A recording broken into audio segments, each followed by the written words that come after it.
always had. 6 months to get over her father's betrayal.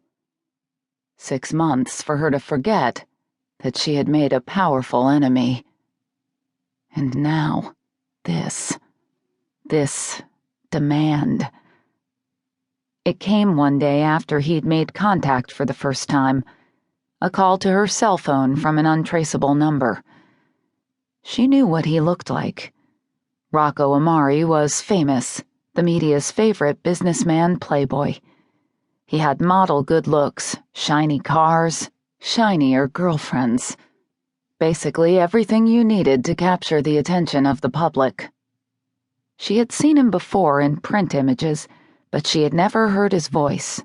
Until yesterday. Until he'd made contact. She'd realized quickly that she couldn't outrun him, that she couldn't hide from him.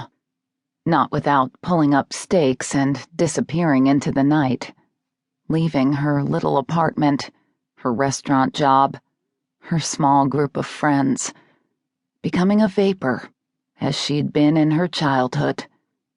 Invisible, with few enough things to stuff them all into one bag, so she and her dad could run quickly if they needed to.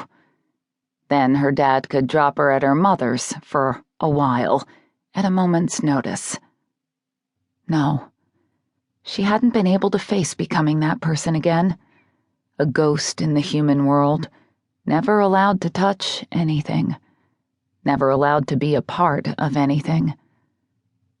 So she'd stayed, which meant pulling a much more brazen con than she would like, one that would hopefully end this thing with him and see her on her way, free and clear.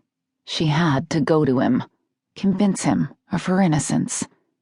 But he hadn't been playing by her rules, and then he'd finally called. Charity Wyatt? Yes? We've never spoken before, but you know who I am. Rocco Amari. You have something that belongs to me, my pretty little thief. His voice was deep, his Italian heritage evident in each syllable. It was the kind of voice that seemed to have a flavor, all its own, something smoky, like scotch and cigars.